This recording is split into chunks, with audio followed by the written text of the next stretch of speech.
মাম্মা ঠিক আছে মিকে ঠাম্মিকে এই টাকাটা দাও তো। হ্যাঁ মাম্মা আজকে আপনাকে টাকা দিয়ে সাহায্য করলো, ঠিক আছে? বন্ধুরা আজকে মাম্মামকে নিয়ে এসেছি। মাম্মাম কোথায় এসছো?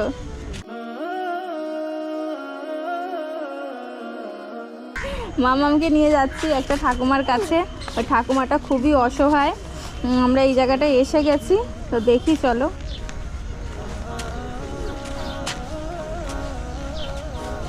বাড়িতে কেউ আছেন? তো একটু বাইরে আসুন তো ঠাকুমা। আচ্ছা, মানে এই বাড়িতে কি আপনি একাই থাকেন নাকি? একাই আমি থাকি।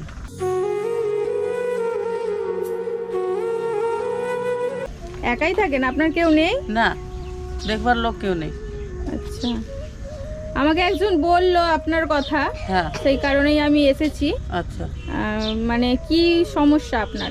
সমস্যা মানে এখন তো আর কাজ কাম করতে পারি না। কাজ কাম করতাম তখন খাওয়া দাওয়া করতাম নিজে। এখন তো কাজ কাম কিছু নেই, পারবো সব দিন।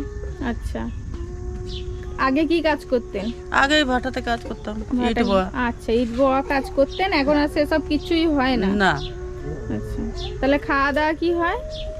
হয় ওই রাশন ফাসন চাল তুলি খাই এইসব, এরকম কষ্ট করে। হ্যাঁ। তাই তো। আর বাড়িতে মানে ছেলে পুলে কেউ নেই? না, আমার ছেলে নয়। কেউ নেই? না, আপনি একাই? একাই।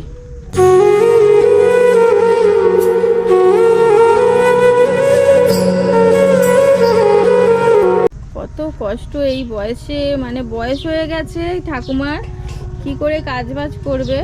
আর ছেলেও নেই যে দেখবে, তাই তো? কেউ নেই। কেউ নেই, সেই কারণে আমাকে একজন বলেছিল, খবর দিয়েছিল, সেই কারণেই আমি এসেছি এই ঠাকুমার কাছে দেখা করতে। আমাকে একটু সাহায্য করো দিদিমণি, আমার তো আর কেউ নেই। আপনাদের দয়া যেন হয় আমার উপরে, আপনাদের ভগবান ভালো রাখুন। ঠিক আছে ঠাকুমা, আমি চেষ্টা করব, আমি যতটা আমার সামর্থ্য আমি দিয়ে সাহায্য করব। তারপর আমার যারা বন্ধুরা আছে তারা দেখবে, তারাও যদি কিছু পারে, যদি চেষ্টা করবে, তারাও যদি কিছু সাহায্য করে, ঠিক আছে? আচ্ছা, তো খাওয়া দাওয়া কিরকম কি হয়? খাওয়া দাওয়া যা জুটে, যা জোটে মানে মানে আলু ভাতে, ডাল ভাতে, এইসব মানে সেদ্ধ সেদ্ধ করে খাওয়া হ্যাঁ, হচ্ছে, তাই তো? হ্যাঁ। আচ্ছা, মানে মাছ মাংসও খাওয়া হয় না? না। কত কষ্ট এই ঠাকুমার এই বয়সে, মানে কত কষ্ট। মামাম দেখছো? হ্যাঁ, এই ঠাম্মিটার কত কষ্ট দেখেছো? দেখেছো? ঠাম্মিটা কিছু মানে মাছ মাংস কিছুই খেতে পারে না। না। কত অসহায় মানুষ। আচ্ছা, এই ঘরটায় কি আপনি থাকেন? এই ঘরটাতেই থাকেন? এই ঘরেই থাকি। আর রান্না বান্না কোথায় হয়? রান্না ও যে ওইখানে করি, থালা বাসন ঘেটে দিয়েছে দেখো না। ও আচ্ছা, ওইখানটা রান্না করেন, তাই তো?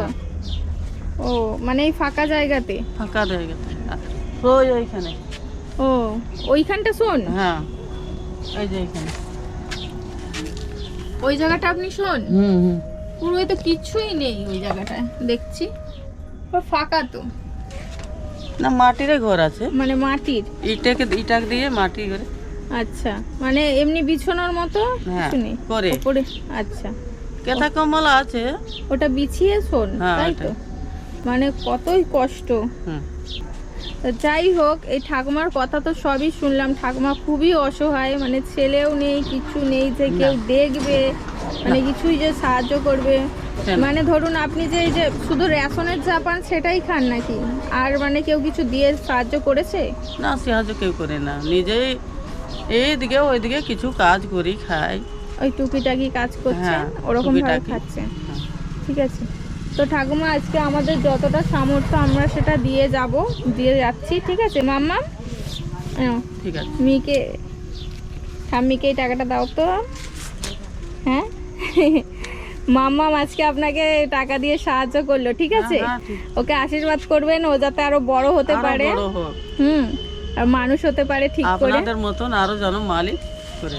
হ্যাঁ, ঠিক আছে, তাহলে ভালো থাকবেন। আজকে আমরা আসছি, ঠিক আর যদি কেউ কোনো সাহায্য পাঠায় আমি অবশ্যই আপনার সাথে এসে যোগাযোগ করে নেব, ঠিক আছে? হ্যাঁ দিদিমণি, ঠিক আছে। মাম্মা ভালো লাগছে তোমার? হ্যাঁ ভালো লাগছে। ঠিক আছে তাহলে চলো চলো